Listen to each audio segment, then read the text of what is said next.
जी मोहन भाई, हाँ जी, हाँ जी, शुरू करें। हाँ जी। नमस्ते दोस्तों, मैं एक शराबी हूँ, मेरा नाम मोहन है। हाय मोहन भाई। हाय। हाय दोस्तों, परमेश्वर कृपा है, अल्कोहलिक एनोनिमस के साथ है। मैं सोबर हूँ। मैं एकता समूह नागपुर यहाँ का सभासद होकर 21+ एक एक दिन के हिसाब से ऐसा मैं सोबर हूँ।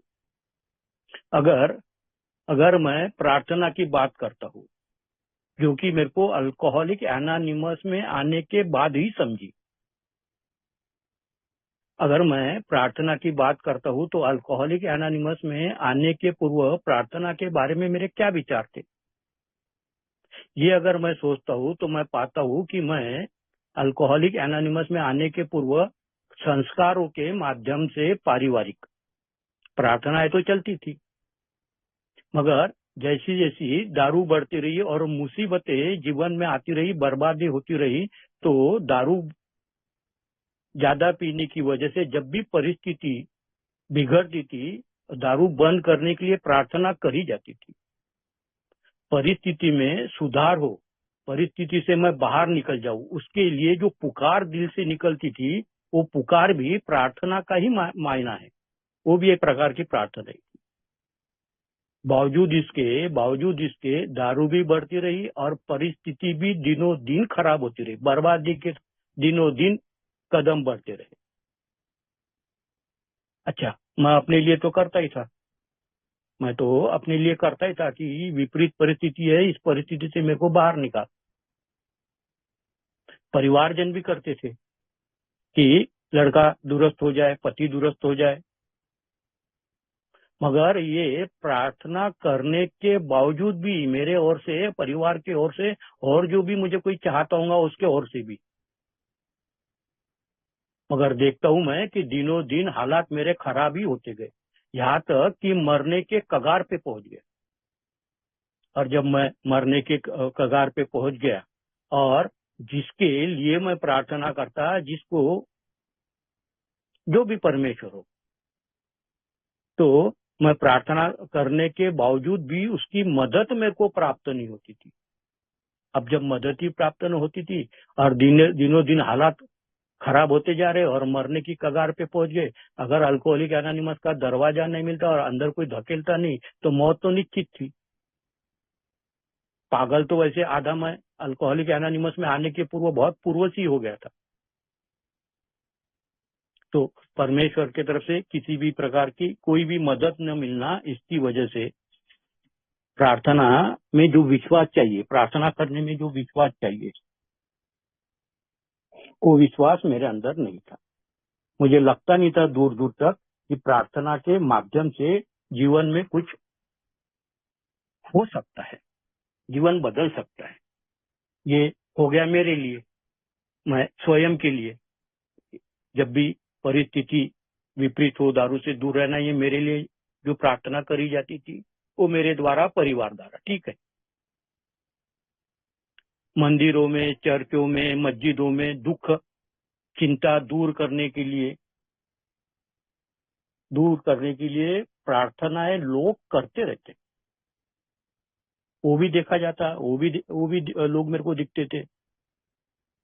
मेरे गांव में एक यशवंत स्टेडियम करके है, वहां पर कई लोग मेरे को ऐसी दयनीय अवस्था में दिखते थे। इतनी दयनीय अवस्था रहती थी कि भूख से मौत हो जाए, ऐसी दयनीय अवस्था। तो प्रार्थना तो वो भी करते थे, मंदिरों में चल रही है प्रार्थना, चर्चों में चल रही है, बावजूद इनके उनकी भी हालतों में कोई सुधार नहीं। उनकी भी हालतों में कोई सुधार नहीं, मेरी भी हालत में सुधार नहीं, और लोगों को भी मैं देखता तो उनकी भी हालत में किसी भी प्रकार की कोई सुधारना मेरे को दिखती नहीं थी। सीधी बात है, मेरे अंदर प्रार्थना के बदल टोटल अविश्वास था। मेरे को लगता नहीं था कि प्रार्थना जैसी कोई चीज काम कर सकती है, मेरे को लगता नहीं था। भगवान के घर में देर अंधेर नहीं। जब वक्त मेरा जो मुकर्रर रहता है, तो जब वक्त आने वाला है, उसी वक्त में जो भी प्रार्थना पूर्व में करी गई है, दिल से निकली है, हृदय से निकली है, प्रार्थना बोले तो है क्या? प्रार्थना बोले तो क्या, निर्बल का बल है। निर्बल जो होता है उसके लिए वो बल है प्रार्थना, उस थोड़े वक्त के लिए क्यों ना हो, बल मिल जाता है। तो अल्कोहलिक एनोनिमस में आने के पूर्व प्रार्थना के माध्यम से जीवन में कुछ चीजें हो सकती है। ऐसा दूर दूर तक, यहाँ से अमेरिका तक, यहाँ से न्यूयॉर्क तक, मेरे मन में 7 समंदर पार तक मेरे अंदर विश्वास नहीं था कि प्रार्थना से कुछ हो सकता है। हालात अपने और लोगों के प्रार्थना करके देखने के बाद में भी दयनीय अवस्था में खुद को भी औरों को भी जब मैं देखता था तो दूर दूर तक मेरा विश्वास नहीं था। मगर ये विश्वास न रहने के बावजूद भी प्रार्थना अपने आप में ऐसी चीज है जो निर्बल को बल प्रदान करती है। थोड़ी देर क्यों ना हो, थोड़ी देर के लिए आशा क्यों ना हो कि निकल जाऊंगा इस परिस्थिति से, थोड़ी देर के लिए आशा। तो अल्कोहलिक एनोनिमस में आने के उपरांत मुझे दारू से दूर रहने के लिए प्रार्थना करने के लिए बोला। मेरे को बहुत अचरज होता था, मेरे को इतना अचरज होता था, और मेरे अंदर प्रार्थना के ऊपर विश्वास न होने की वजह से दारू से दूर रहने के लिए मैं प्रार्थना भी नहीं करता था। वो ठीक है, मैकेनिकली समूह में जब प्रार्थना बोली जाती है तो मैकेनिकली हो जाती थी। तो पहला पहला पहला अनुभव जब मेरे को प्राप्त हुआ, प्रार्थना काम करती है, पहला अनुभव मेरे को प्राप्त हुआ। प्राप्त होना बोले तो क्या है, प्राप्त करवा देना है। और करवाने वाला कौन है? जिसकी मैं प्रार्थना को, वही परमेश्वर मेरे को एहसास करवा देता है, अनुभूति करवा देता है, उसके मायने समझा देता है। ऐसी घटना वो मेरे जीवन में ला देता है कि जिसके अंतर्गत वो चीज काम करती है, ये मेरे को वो समझा देता है। एक बार मैं शायद 3 हफ्ते या महीने भर का शराब की दूरी का मेरा दौर था, और दारू पीने का फुल मन तैयार होगा। मैं मेरे गांव से नागपुर के लिए निकला। बीच में जहां मैं जॉब करता था, तो बीच में बस में बैठने के बाद में, बरसात चालू हो जाने के बाद में, मौसम बन जाने के बाद में, 3 हफ्ते की सोबराइटी, मौसम बन जाने के बाद में मेरे दिमाग में आया कि अपन यहाँ उतर के दारू पीते और फिर नागपुर जाते। तो बीच में उतरे, दारू पीने के लिए जा रहे, मगर कहीं से तो भी किसकी बात, किसकी बात, कब की बात, दिमाग में पहली बार आया कि दारू पीने के पूर्व यार एक बार प्रार्थना कर ले। प्रार्थना है क्या? प्रार्थना बोले तो मन शांति की अगर मैं प्रार्थना देखूं तो भूतकाल समाधान, गलतियों की क्षमा, वर्तमान साहस। वर्तमान में मेरे को दारू से दूर रहने के लिए, परिस्थितियों का सामना करने के लिए, स्थिर अपने आप को परिस्थिति में रखने के लिए साहस। भविष्य समझ, मेरे को भविष्य की जो भी योजना है वो मेरे विजडम के अंतर्गत, मेरे समझ के अंतर्गत, किसी का उचित आदमी का, उचित ही आदमी का, उसको जरा ठोक बजाकर, आदमी को चेक करके ठोक बजाकर ही मैंने मेरे जीवन में किसी का भी मार्गदर्शन लेना चाहिए। अलग अलग व्यक्तियों से मैं मार्गदर्शन लेते रहूंगा तो मैं कंफ्यूज हो जाऊंगा, और कंफ्यूज जो स्टेट की जो अवस्था होती है उसमें आदमी किसी भी डिसीजन पर पहुंच नहीं पाता।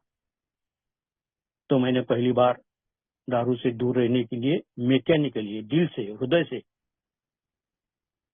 प्रार्थना करी, और मेरे को परमेश्वर ने अनुभूति दिलवा दी कि प्रार्थना काम करती है। मैं उसके ऊपर अगर काम करता हूँ, मेरा प्रार्थना के ऊपर अगर विश्वास है। कैसा विश्वास? एक कहानी मैं पढ़ता था, गांव में बरसात नहीं हो रही थी, सूखा पड़ा था। और सूखा पड़ा था तो गांव वालों ने तय किया कि गांव के मंदिर में आज रात में प्रार्थना करी जाए बरसात गिरने के लिए। तो पूरे गांव वालों ने प्रार्थना करी। मगर दूसरे दिन हर एक गांव वाला बगैर छाते के निकला, मगर एक 11 साल का जो बच्चा था वो छाता लेकर निकला, क्योंकि उसको विश्वास था कि परमेश्वर के सामने याचना करी गई है, प्रार्थना करी गई है, विनवनी करी गई है, तो परमेश्वर बरसात गिराने वाला है। एक भी गांव का आदमी छाता लेकर नहीं निकला। प्रार्थना करी थी मगर विश्वास नहीं था, वो बच्चे को विश्वास था, वो छाता लेकर निकला। गांव के लोग हंसते भी थे। तो प्रार्थना में विश्वास की आवश्यकता, ये बात मेरे समझ में है। और प्रार्थना चीज क्या है? जब तक मेरे बुद्धि से काम चलता है, जब तक मेरी बुद्धि काम करती है, तब तक प्रार्थना मेरे हृदय से शुरू नहीं होती। जहाँ बुद्धि खत्म होती है, वहीं से प्रार्थना की शुरुआत होती है। अगर देखा जाए, नागपुर में हजारों अस्पताल होंगे, 100 अस्पताल उसमें से बहुत बड़े बड़े होंगे। 100 अस्पतालों का दौरा करने के बाद में मेरे ध्यान में आया कि हर एक अस्पताल के फ्रंट के दरवाजे के ऊपर ही एक मूर्ति रखी रहती। जिसको भी कोई गणपति रखेगा, जिसको भी जो जैसा वो दवा खाने वाले को पट्टा उस तरीके से रखता है। और फिर किसी पेशेंट को अब उसको लगता है कि अब मुश्किल है, बचना मुश्किल है, वो अपने तरफ से जितनी भी एफर्ट्स कर सकता है, सब एफर्ट्स करता है। और फिर उसको लगता है कि बचना मुश्किल है, तो परिवार को बोलता है कि अब तुम प्रार्थना करो, इसके ठीक होने के लिए तुम प्रार्थना करो। तो जैसा आनंद बोलता था कि कोई भी मानवीय शक्ति, तो डॉक्टर भी आखिर में थक हार कर बोलता ही है कि अब तुम प्रार्थना कर सकते हो। प्रार्थना के मायने क्या है? ये जो हृदय है, मेरा जो हृदय है, उस हृदय में जब तकलीफ होती है, उसमें जब पुकार निकलती है, वो पुकार बोल तो अपने आप में प्रार्थना है। मेरे हृदय के चीख पुकार का नाम प्रार्थना है। निकलता है ना, कब बहुत बार तो मेरे दिल से ये बात निकली होंगी, मेरे हृदय से ये बात निकली होगी, भगवान एक तो मौत दे दे, नहीं तो दारू से दूर कर। तो ये चीख, ये पुकार मेरे अंदर से बार बार निकली होंगी, मगर उस पुकार को मदद न मिलने की वजह से मेरे अंदर अविश्वास उत्पन्न हुआ। मगर जब मैं करता हूँ, जब वक्त आता है, जैसा मैंने कहा कि भगवान के घर में देर है अंदर नहीं, वो वक्त मेरे लिए मुकर्रर है, उसी वक्त पर वो प्रार्थनाएं काम करने वाली। वो जरूरी भी इसलिए है कि जीवन के मायने, मेरी भावनाओं के मायने, औरों की भावनाओं के मायने तब तक मेरे को नहीं समझेंगे जब तक विपरीत परिस्थितियों में कुछ कालावधि अगर मैं नहीं बिताता हूँ, तो मेरे को बातें समझ भी नहीं आएंगी, दुनियादारी की, जीवन की, भावनाओं की। और प्रार्थना को अगर मैं देखता हूँ, तो प्रार्थना मेरे से नीचे, नीचे प्रार्थना कभी भी ऊंचे मेरे से जो ऊंचा है और मेरे लिए जो सर्वोत्तम है, उसी के सामने प्रार्थना करी जाती। अभी मैं मेरे बॉस को आज ही मैंने एक लेटर बनाया। अभी रिटायरमेंट होके मेरे को कालावधि हो गया, उन्होंने मेरे को वचन दिया था कि रिटायरमेंट के बाद में भी आपका कामकाज देखते हुए आपको मैं रखूंगा। 6 महीने का कालावधि हो गया, 2 बार मिला, 3 बार मिला, मगर फिर भी कोई एक्शन नहीं हुआ। तो मैंने उनके लिए एक लेटर लिखा और उस लेटर में अपनी स्थिति वर्णन की उसमें मैं प्रार्थना करता हूँ कि आप मेरे जो भी कालावधि उसको सकारात्मक रीत्या देखकर मुझे फिर से सेवा करने का मौका दिया जाए। तो प्रार्थना होती कहाँ पर है? अपने से जहाँ बड़ी बात है, जहाँ बड़ा व्यक्ति हो, परमेश्वर हो, जो भी माँ बाप हो, जो भी है, तो बड़ों के सामने प्रार्थना करी जाती है। ये सब अल्कोहलिक एनोनिमस की शिक्षा प्रणाली में सीखने को मिला। प्रार्थना करने का मतलब ही ऐसा है कि मेरे अंदर समर्पण का भाव पैदा हो रहा है। प्रार्थना करने के मायने ही ऐसे है कि समर्पण का भाव पैदा करते चले जाना। तो ये समर्पण किस पर? समर्पण में से जो सर्वोत्तम है, तो सर्वोत्तम क्या है? तो परमेश्वर है। तो प्रार्थना करने से परमेश्वर के ऊपर मेरा समर्पण का भाव पैदा होते चल जाता है, बढ़ते जाता है। मुझे अल्कोहलिक एनोनिमस ने सिखाया, किसी एक शक्ति पर, मैं जिस संस्कृति में पैदा हुआ, पला बड़ा, पढ़ा लिखा, जवान हुआ, जो भी हुआ, तो मेरे संस्कृति में अलग अलग प्रकार के देवी देवता है। मगर अल्कोहलिक एनोनिमस ने मुझे सिखाया कि उसमें से एक शक्ति चुन लो और उसके ऊपर विश्वास करो। तो प्रार्थना जो है किसी एक शक्ति को चुन कर उसी के सामने प्रार्थना करनी चाहिए, ये भी मेरे को अल्कोहलिक एनोनिमस में सिखाया। मैं जब अल्कोहलिक एनोनिमस में आया था तो जो प्रार्थना होती थी समूहों में वो मैकेनिकली मैं करता था। दारू से दूर रहने के लिए मेरे हृदय से वो प्रार्थना निकलती नहीं थी, क्योंकि मेरे को अंदर विश्वास नहीं था, तो मैकेनिकली प्रार्थना हो जाती थी। मगर धीरे धीरे मेरे को थोड़ा सा वक्त लगा। अल्कोहलिक एनोनिमस में आने के बाद में भी दारू से दूर रहने के लिए मेरे को वक्त लगा, क्योंकि तब की अगर मैं बात करता हूँ, उस वक्त की अगर मैं बात करता हूँ, उन दिनों की अगर मैं बात करता हूँ, तो उन दिनों में दूर दूर तक मेरे को ऐसा लगता नहीं था कि मेरी दारू भी बंद होंगी और बगैर दारू की मेरी जिंदगी भी रहेंगी। मेरे को तो यही लगता था कि आज मरना है कल मरना, मौत अवश्यम भावी है, मेरे लिए दूसरा कोई और मार्ग नहीं है,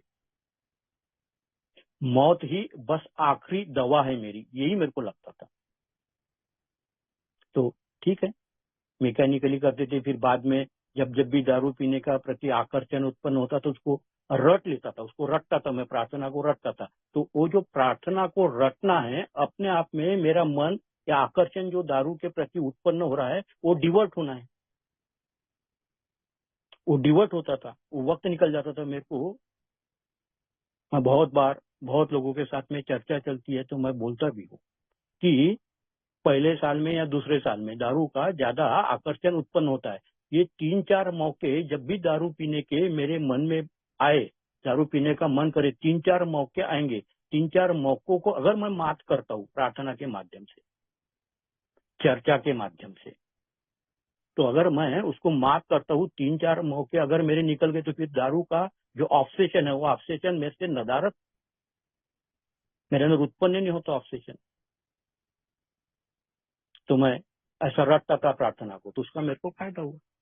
फिर ठीक है, कालावधि लगा शराब से दूर रहने के लिए, मगर वो मैं कुछ अरसे के बाद में स्लीप हुआ, और उसके बाद में सही मायने में मेरे को बात समझ में आ गई कि मैं भी जिंदा रह सकता हूँ।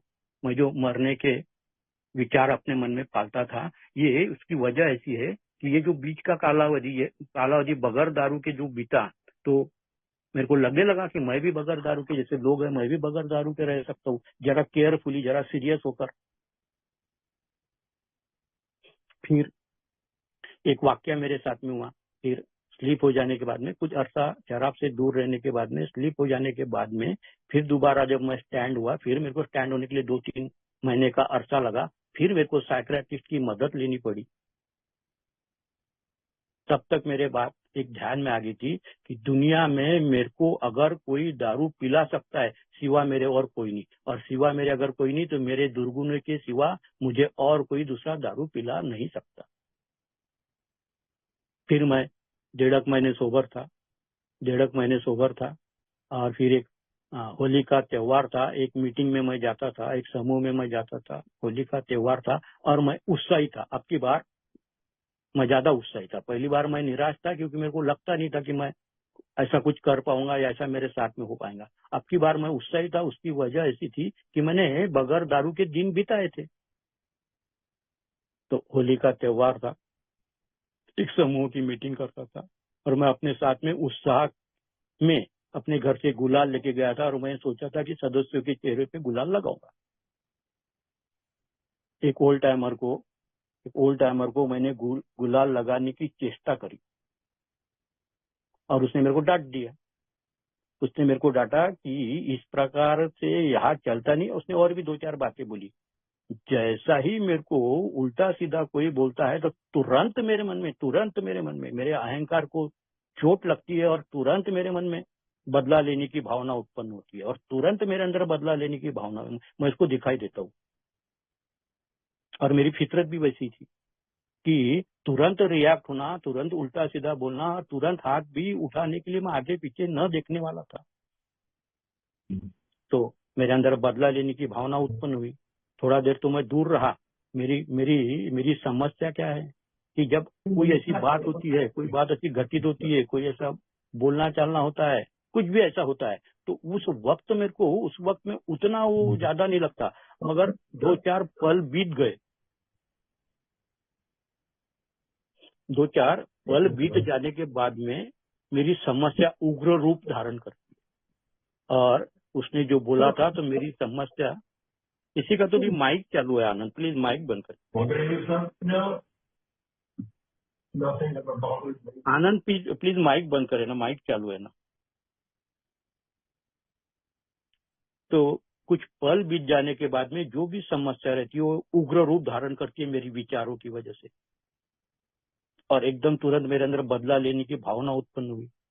और अब उसके और मेरे बीच में जो फासला था, वो फासला था लगभग 10 मीटर का फासला होगा, 10 मीटर भी नहीं, 5 मीटर का फासला होगा। और फिर एकदम मेरे मन में आया कि पकड़ता उसको। तो एक जो ओल्ड टाइमर थे, ओल्ड टाइमर को ये बात, वो बाद में मेरे स्पॉन्सर भी बने, उसको मेरा स्वभाव पता था। तो जैसा मैं उसके तरफ जाने के लिए निकला, बीच में वो आए, उन्होंने मेरे को समझाया और बोले कि ऐसा जब भी अपने मन में किसी के प्रति बदला लेने की भावना उत्पन्न होती है तो उसके भले के लिए प्रार्थना करी जाती है, तो उसके भले के लिए तुम प्रार्थना करो बोले। तो दूसरा अनुभव मेरे जीवन का था, पहला दारू से दूर रहने के लिए, और दूसरा मेरे जीवन का अनुभव था मेरे अंदर बदला लेने की भावना उत्पन्न होने के बाद में उस व्यक्ति के प्रति 3 दिन लगातार मैंने प्रार्थना करने से 3 दिन के बाद में मेरे को उस व्यक्ति के प्रति कुछ भी महसूस नहीं हुआ, कुछ भी नहीं लग रहा था। तो प्रार्थना काम करती है। जब भी मेरे अंदर ऐसा बदला लेने की भावना मेरे अंदर होती है, उत्पन्न होती है, उस व्यक्ति के प्रति जो मुझे जिंदगी में चाहिए उस व्यक्ति को वो प्राप्त हो, मैं जो चित्त शांति की मांग करता हूँ, तो 3 दिन कंटिन्यूअस उस व्यक्ति के प्रति प्रार्थना करने से उस व्यक्ति के प्रति मेरे मन में जो बदला लेने की भावना थी वो निकल गई। तो ये दूसरा मेरे जिंदगी का अनुभव था कि प्रार्थना औरों के लिए भी करी जाती है, मेरे स्वभाव दोषों के लिए या फिर मेरे चारित्रिक दोषों के लिए भी प्रार्थना करी जाती है। अभी मैं अल्कोहलिक एनोनिमस की जैसे आनंद बोलता था कि तीसरे पायरी की प्रार्थना, 7वें पायरी की प्रार्थना और 11वें पायरी की प्रार्थना, अभी मैं दूर हूं उससे, अभी मेरी प्राइमरी अवस्था है। फिर बाद में मैं पुराने लोगों के साथ में मेरे को तो सोबर रहना था, मेरे को तो मालूम था सोबर रहना है, तो प्रार्थना अकेली काम करने वाली नहीं है, सिर्फ प्रार्थना से ही काम होने वाला नहीं है। होता है दुनिया में कई लोग ऐसे हैं कि जिनकी प्रार्थना करने से, सर पे हाथ रख देने से भी दूसरों का भला होता है, मगर वो प्रार्थना करने के लिए या फिर उस स्थिति में पहुंचने के लिए बहुत ही अत्युच्च स्थिति होती है, उसके लिए बहुत साधना लगती है। होता है दुनिया में ऐसे बहुत सारे लोग हैं जो दूसरे के लिए प्रार्थना करते हैं, सर पे हाथ रख देते हैं, उसका भला हो जाता है, उसके दुख दूर हो जाते हैं। तो कैरेक्टर डिफेक्ट के लिए प्रार्थना मैं कर सकता हूँ, ये दूसरी घटना मेरे जीवन में घटी।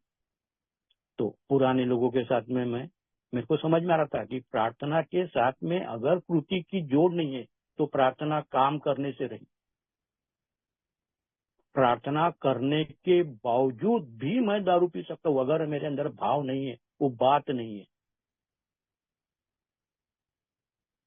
मेरे साथ में घटित हुआ है, इसलिए मैं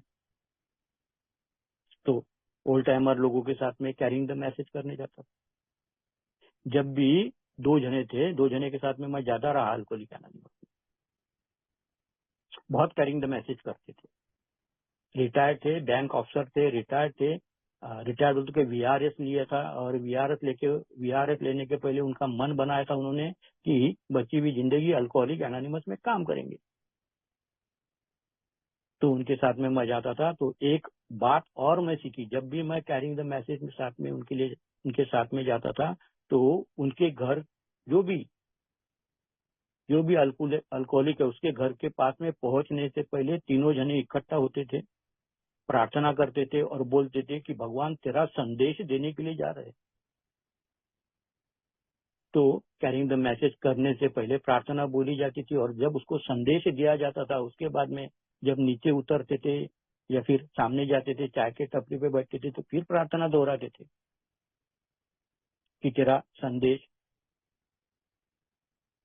दिया गया है आप उसको अल्कोहलिक एनोनिमस में आने की सद्विवेक बुद्धि दो। तो कैरिंग द मैसेज के वक्त भी प्रार्थना किस तरीके से की जाती, ये जो प्रार्थना थी ये निस्वार्थ भावने से दूसरे के भले के लिए। अब मैंने दारू से दूर रहने के लिए अपने लिए किया, अब दूसरा भी दारू से दूर हो कैरिंग द मैसेज के अंतर्गत निस्वार्थ भावना से।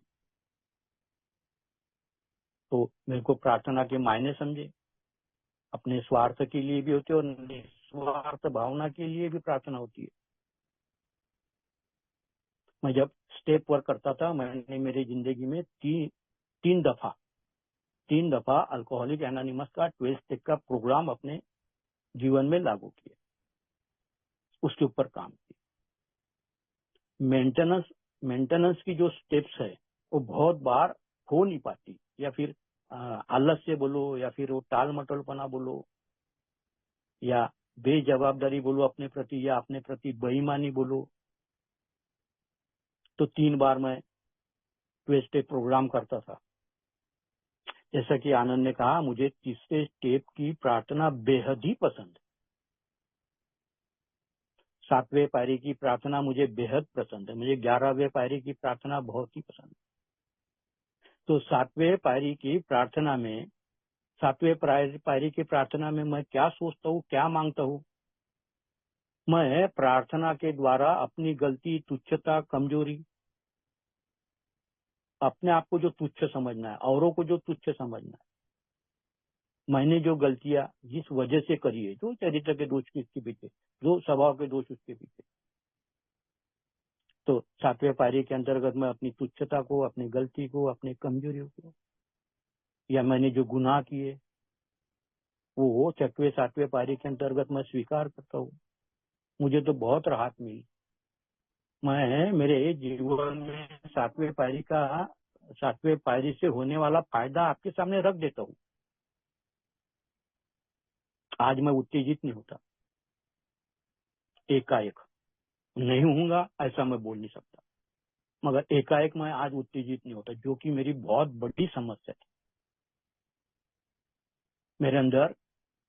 मेरे अंदर विपरीत परिस्थिति में भी घबराहट महसूस नहीं होती, नहीं होंगी ऐसा मैं बोल नहीं सकता, मगर आज के घड़ी में पिछले कई अरसे से मैं देख रहा हूँ, मैं ना उत्तेजित होता हूँ, ना किसी भी परिस्थिति में मैं घबराहट का शिकार होता हूँ।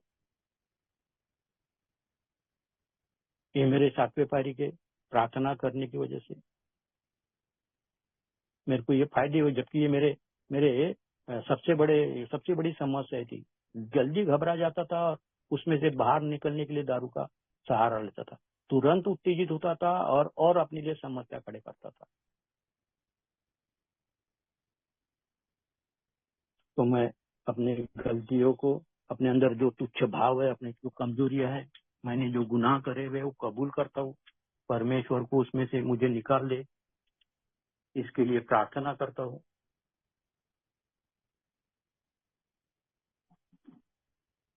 तो मेरे को 7वें पायरी की भी प्रार्थना मेरे लिए बहुत काम करती है। मुझे समझ में आती है कि कोई भी, किसी भी प्रकार का कोई भी हर्डल दूसरा नहीं बन सकता, दूसरा मेरे लिए कोई हर्डल नहीं बन सकता। मैं ही मेरे लिए सबसे बड़ा हर्डल हूं, ये निकालने के लिए। मैंने 7वें पायरी में सीखा है, प्रार्थना जो है वो हृदय का विषय है, दिमाग का नहीं। प्रार्थना जो है वो हृदय का विषय है, दिमाग का नहीं। प्रार्थना हृदय से की जाती है। मेरा तो प्रार्थना करने का, हम लोगों का, मैं जिस संस्कार में पला बड़ा, हम लोगों में लोटांगन डालते, खड़े खड़े नहीं, ऐसा पूरा अपने आप को सरेंडर कर देते। तो सरेंडर करने से प्रार्थना में वो समर्पण का भाव और अहंकार का अभाव। तो प्रार्थना मेरे को समझ में आई है कि ये हृदय का विषय है, ये दिमाग का विषय नहीं। मेरी प्रार्थना हृदय से होना चाहिए, उसमें किसी भी प्रकार का किंतु परंतु रह गया तो वो काम नहीं करेगी। किंतु परंतु कहने का अर्थ ही मेरा ऐसा है कि वो प्रार्थना करते वक्त अगर अविश्वास है, और अविश्वास उत्पन्न कौन करता है, तो मेरी बुद्धि उत्पन्न करती है। हृदय तो मेरे अंदर भाव उत्पन्न करते हैं समर्पण के, तो मेरा दिमाग अविश्वास उत्पन्न करता है, होगा कि नहीं होगा। और इसकी वजह भी ऐसी है कि भूतकाल में प्रार्थना करने के बावजूद भी जो रिजल्ट मुझे प्राप्त नहीं हुए, उसकी वजह से आज भी अविश्वास बनता है। हृदय से प्रार्थना कई बार निकलती है, कई बार नहीं भी निकलती है। तो सातवें पारी में मेरे को प्रार्थना का मायने समझा कि ये प्रार्थना ये हृदय का विषय है, दिमाग का विषय नहीं है। मैंने मेरा दिमाग ही लगाना नहीं है, हृदय से परमेश्वर के सामने समर्पित होना है। वो भी समर्पण मेरे कैरेक्टर और मेरे शॉर्ट कमिंग्स, जैसा कि मैंने कहा कि दुनिया में मेरे को कोई दूसरा दारू पिला नहीं सकता सिवा मेरे तो मेरे दुर्गुणों के। मेरे दुर्गुण मुझे दारू पिला सकते हैं। अल्कोहलिक एनोनिमस का प्रोग्राम के अंतर्गत मैं छानबीन करता हूँ अल्कोहलिक एनोनिमस के प्रोग्राम को, तो सीधा सीधा अल्कोहलिक एनोनिमस का प्रोग्राम पूरा का पूरा मेरे दुर्गुणों के ऊपर ही फोकस करता है। तो ये दुर्गुण उत्पन्न मेरे अंदर होते कहाँ से, दुर्गुण मेरे अंदर उत्पन्न होते कहाँ से? एक तो इंटरनल है जो है, एक तो इंटरनल है, और एक्सटर्नल जो होता है मैं वो समाज से, मित्र मंडली से, वातावरण से, मैक्सिमम तो मैं मित्र मंडलियों के द्वारा ही मैं अपने अंदर नए दुर्गुण और ले लेता हूँ प्रविष्ट। मेरे अंदर ऑलरेडी है अंतर्मन में, इंटरनल तो है, एक्सटर्नल भी मैं और अपने अंदर दुर्गुण। मैं ऐसे ही लोगों के साथ में उठना बैठना बोलना चालना महफिलें सजाना पसंद करता हूँ जहाँ दुर्गुणों की बस्ती है। मुझे इसलिए हरदम सत्संग में ही रहना होता है, क्योंकि मुझे दुर्गुण जल्दी पकड़ते हैं।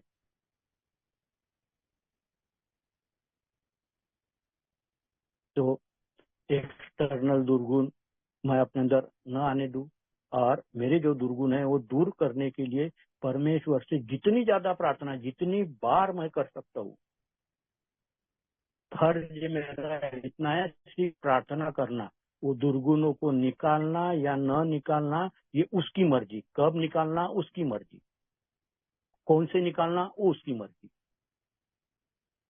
अगर मैं मेरी बात करूं तो मेरे अंदर अगर 10 दुर्गुण हो तो 10 दुर्गुणों में से 6 दुर्गुण मेरे को आज की घड़ी में मेरे से 6 दुर्गुण मैं नदारत पाता हूँ। ठीक है, कुछ तो रहने वाले, डर तो रहने वाला है, डर तो जाने वाला नहीं है। मेरे को समस्या है कल्पना विलास की, कल्पना विलास के बगैर जमता नहीं। चलते फिरते भी कल्पना में चले जाता हूँ, कल्पना के अधीन हो जाता हूँ। तो परमेश्वर का काम है निकालना या न निकालना, कितने रहने देना, मेरा काम है सिर्फ प्रार्थना करना। तो मैं दारू से दूर रहने के लिए प्रार्थना करता हूँ तो मेरे को राहत मिलती है। प्रार्थना का मायना ही ऐसा है कि मुझसे बड़ी कोई तो भी शक्ति है। अगर मैं प्रार्थना करता हूँ तो मैंने टोटल ये दिमाग से अपने निकाल देना चाहिए कि मैं नास्तिक हूँ या मैं भगवान को न मानने वाला आदमी हूँ। प्रार्थना का मतलब ही ऐसा है कि कोई तो भी उच्च शक्ति है जिसके सामने प्रार्थना वही करता है जहाँ वो अपना दिमाग या अपने आप को कम पाता है। तो इसी का अर्थ है कि सीधा सीधा उच्च शक्ति। तो सातवें पायरी में मेरे को प्रार्थना के बहुत फायदे हुए, दारू से दूर रहने के लिए, फिर बाद में चारित्रिक दोषों के लिए। 11वें मैं मैं जब नया नया था और मैं स्टेज पर पे काम करता था तो मेरे मार्गदर्शक को मैं पूछता था,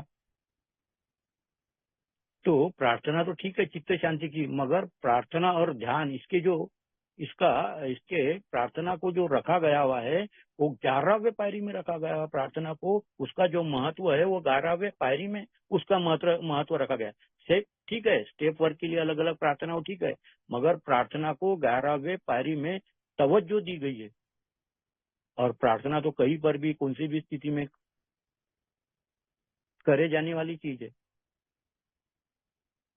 तो ये सब करने के बाद में ये जब मैं जो स्टेप्स पर करता हूँ उसके बाद में मेरी जो आध्यात्मिक स्थिति बनती है। तो प्रार्थना क्या है? प्रार्थना मन के शुद्धि का और आत्मा के आनंद का भाग है। तो ये जो 11वें पायरी में प्रार्थना में मैं जब बैठता हूँ तो आत्मा के आनंद का भाव उसमें मिलता है, मेरे को प्राप्त होता है। और बाकी के स्टेप्स में जो मैं प्रार्थना करता हूँ वो मेरे मन के शुद्धि के लिए। अभी ये 11वें पायरी के अंतर्गत परमेश्वर के साथ में प्रार्थना के माध्यम से मेरे ताल्लुकात बनते हैं और आत्मा का आनंद उसमें प्राप्त होता है, जिसको हम आत्मानंद बोल सकते हैं। बहुत मजा है उसमें, इतना मजा है उसमें कि उसमें से बाहर निकलने का मन ही नहीं करता। मैंने तो बहुत लुत्फ उठाया, मेरे जीवन में मैंने बहुत लुत्फ उठाए इस मामले में। मगर वार्निंग दी जाती कि इतनी ही प्रार्थना की कि वह मुझे सीधा मार्ग दिखाकर उस पर चलने की शक्ति दे। ज्यादा करूंगा, ज्यादा करने की तो काबिलियत मेरी है नहीं, मगर ज्यादा करूंगा तो मैं तकलीफ में आ सकता हूँ, वो अलग विषय है। तो प्रार्थना क्या है? मन की शुद्धि और आत्मा के आनंद का पुलिया है। इस पुलिया से मैं करता हूँ तो मेरा मन भी शुद्ध होता है और मेरे को आत्मा का आनंद भी मिलता है। मैं क्या हूँ? मैं क्या है? मेरी सीमा है, मैं सीमित हूँ, मेरी सीमा है, मैं सीमित आदमी हूँ। मगर जो असीमित है, वो जो असीमित शक्ति है उसको जोड़ने का, मेरे सीमित व्यक्ति का असीमित परमेश्वर को जोड़ने का जो प्रयत्न है वो प्रयत्न प्रार्थना है। प्रार्थना के माध्यम से परमेश्वर के साथ में ताल्लुकात बनाए जा सकते हैं, उसकी इच्छा भी समझी जा सकती है।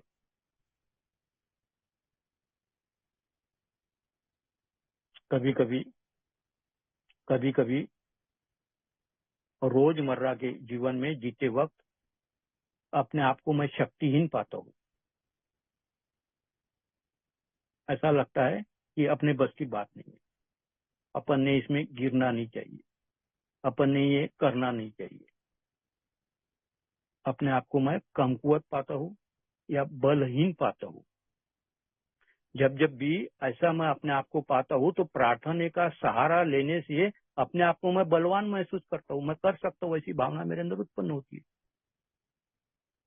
प्रार्थना के अंतर्गत छुपे हुए जो मतितार्थ है,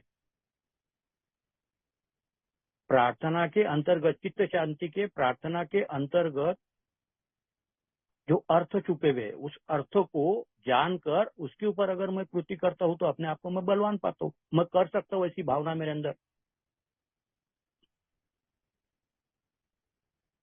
और प्रार्थना करने से मैं प्रतिकूल परिस्थिति भी रही तो उसका भी मैं सामना करता हूँ, क्योंकि मैं साहस मांगता हूँ, मैं समझ मांगता हूँ। तो प्रतिकूल परिस्थिति में भी प्रार्थना से मेरे को बल मिलता है। और जब कभी भी एक उदाहरण मैं आपके साथ में शेयर करता ही चलूं। 1.5-2 साल की मेरी सोबराइटी रही होगी। पिताजी मरते थे, पैसा पानी एक भी मेरे पास में था नहीं, दवाखाने में भर्ती करना पड़ा। और जब 1-1.5 लाख रुपए बिल आएगा तो वो मेरे को बहुत टेंशन बनता था, बहुत टेंशन बनता था। मैंने मेरे जिंदगी में कभी भी किसी से उधार पैसे नहीं मांगे, इतनी भी दारू पी हो, बगैर मछली के तड़पे हो, बगैर दारू के। 1-2 घटनाएं अगर छोड़ दूं तो ऐसा मैंने कभी किसी के सामने हाथ नहीं पसारे। और भगवान करे कि मेरे को कभी भी जिंदगी में किसी के सामने हाथ पसरने का मौका न दे। मेरे को बहुत खराब लगता है, वो चाहे मेरा अहंकार हो, मेरे अहंकार को चोट पट्टी हो, किसी के सामने हाथ फैलाना मेरे को अच्छा नहीं लगता। उसी स्थिति में रह लेंगे मगर हाथ नहीं फैलाएंगे। वो शायद अहंकार भी हो सकता है मेरा। तो दवाखाने में भर्ती करना पड़ता था, मौत की कगार पे थे, लाख 1.5 लाख रुपए बिल आएगा तो मैं उसको कैसा चुकता करूंगा, कैसा करेंगे, किसको मांगेंगे, क्या करेंगे। तो प्रार्थना जो है वो प्रार्थना हृदय से निकलती है तो वो काम करती है किसी ना किसी माध्यम से, किसी व्यक्ति के माध्यम से, किसी ऐसी सिचुएशन बन जाए उसके माध्यम से। तो प्रार्थना क्या है, हृदय का विषय है। तो मैं हृदय से प्रार्थना करता था। तो ठीक है, वो 1.5 लाख रुपए जिसका मेरे को बहुत 4-5 दिन जो भर्ती थे, मेरे को बहुत टेंशन बन रहा था। परमेश्वर है, प्रार्थना करो, किसी ना किसी माध्यम से भेजता हो, किसी ना किसी माध्यम से मदद भेजता है, किसी ना किसी के माध्यम से।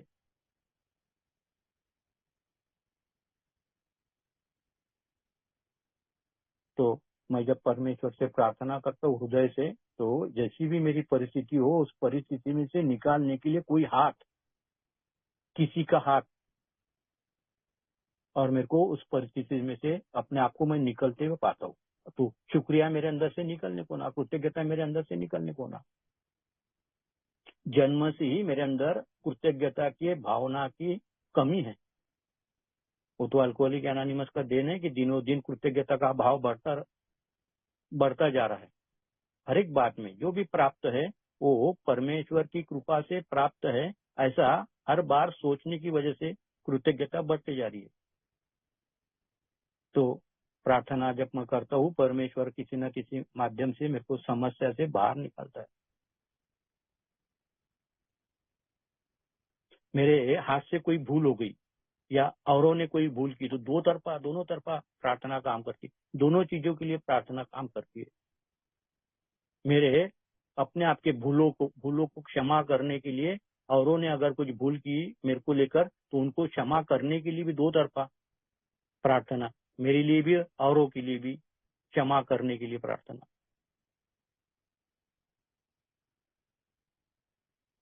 जीवन जीते हुए भौतिकता का जो माया जाल है वो मुझे आकर्षित करता है। अध्यात्म में मन नहीं लगता। परमेश्वर करेगा कि नहीं करेगा ऐसा संदेह बनता है, जबकि वो करता ही है। अगर पिछली पूरी जिंदगी देखूं तो परमेश्वर ने ही काम किया है। मैंने तो जो भी किया उल्टा पिल्टे किया है। तो भौतिकता का माया जाल है, आकर्षण उत्पन्न होता है। आध्यात्मिक राह पर चलते चलते उसको छूट जाता है, छोड़ देने का मन करता है। दुनियादारी जब देखता हूँ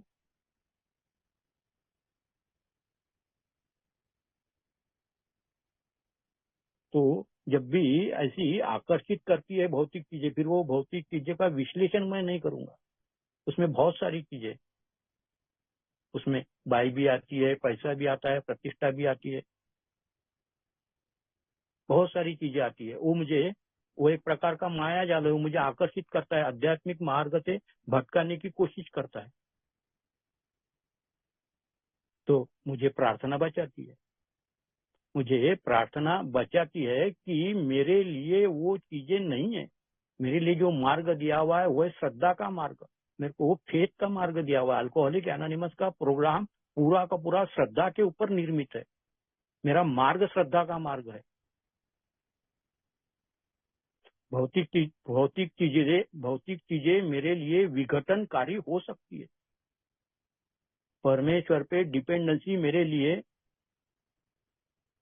मन शांति, चित्त शांति, जो कि आज के जमाने में सबसे महरूम चीज है। आज के जमाने में चित्त शांति, मन शांति सबसे दुर्मिळ ऐसी चीज बन गई है। तो मुझे आकर्षित करता है, भौतिक दुनिया आकर्षित करती है, आध्यात्मिक राह से मेरे को अपने ओर ले जाना चाहती है। तो प्रार्थना उसकी ओर, वो भौतिक दुनिया और आध्यात्मिक दुनिया से मैं भौतिक दुनिया की तरफ जाऊं, बीच में पुल का काम करती है, कटड़े का काम करती है प्रार्थना, कि जो राह पर मैं हूं उसी राह पर मैं चलते रहूं। मैं औरों के लिए प्रार्थना करना सीखूं, औरों के लिए प्रार्थना करना भी अच्छा लगता है। और मैं जब जब भी प्रार्थना वो करता हूँ, मेरे लिए जब भी मैं प्रार्थना करता हूँ, तो ये तो परमेश्वर को बोलता ही हूँ कि जो मेरे लिए अच्छा हो वही मंजूर करना मेरे लिए। और अल्कोहलिक एनोनिमस की चित्त शांति की जो प्रार्थना है, वो पतझड़ हो या बहार हो, मेरी जिंदगी में हर एक मौसम में वो काम करती है, क्योंकि वो मेरे को समाधान भी देती है, समझ भी देती है और साहस भी देती है। तो बहार में भी, पतझड़ में भी अल्कोहलिक एनोनिमस की चित्त शांति की प्रेयर काम करती है। मैंने हमेशा, पतझड़ हो या बहार हो, नहीं तो मेरा क्या है, जब मुसीबत रहती है तभी मेरे मुंह से प्रार्थना निकलती है। तो हर मौसम में मैं प्रार्थना करता रहूं, बाहर में भी और पतझड़ में भी। तो प्रार्थना मैं लगातार करते रहूंगा, तो परमेश्वर के साथ में जो संबंध मेरे स्थापित हुए वो टिके रहेंगे और परमेश्वर को मेरे जीवन में काम करने का मौका मिलते रहेगा। मेरे जीवन में इस तरीके से प्रार्थना का महत्व है, जो कभी एक जमाना ऐसा था कि जिसके ऊपर मेरा बिल्कुल विश्वास नहीं था, और आज का वक्त मेरे जीवन में अल्कोहलिक एनोनिमस की शिक्षा प्रणाली ने मेरे अंदर ये ला दिया है कि प्रार्थना काम करती है, स्वयं के लिए भी और औरों के लिए। ये प्रार्थना के सहारे ही बहुत सारी जीवन की जो बिजी रोजमर्रा के जीवन में जो जीवन जीते टाइम पर जो भी थोड़ी बहुत भी जो भी कठिनाई वगैरह आती है, प्रार्थना का सहारा लेकर one day at A time base पर एक अच्छी जिंदगी, उसका महत्व, प्रार्थना का महत्व जानते हुए जीने की कोशिश मेरी जारी है। और मेरे लिए जीवन में प्रार्थना आज मेरे लिए अहम स्थान पर है और वो टिकी रहे। प्रार्थना का महत्व मेरे जीवन में टिका रहा, उसके ऊपर भरोसा, उसके ऊपर विश्वास, उसके ऊपर श्रद्धा मेरी बनी रहे। इसलिए मेरे को अल्कोहलिक एनोनिमस के साथ में, परमेश्वर के साथ में जुड़े रहना पड़ता है। यही वजह है मैं जुड़े रहता हूँ। मुझे पायनियर समूह ने इस विषय पर बोलने का मौका दिया। उपस्थित सभी सभासदों ने शांतिपूर्वक सुन लिया। मैं पायनियर समूह का, उपस्थित सभासदों का शुक्रिया अदा करता हूँ। धन्यवाद।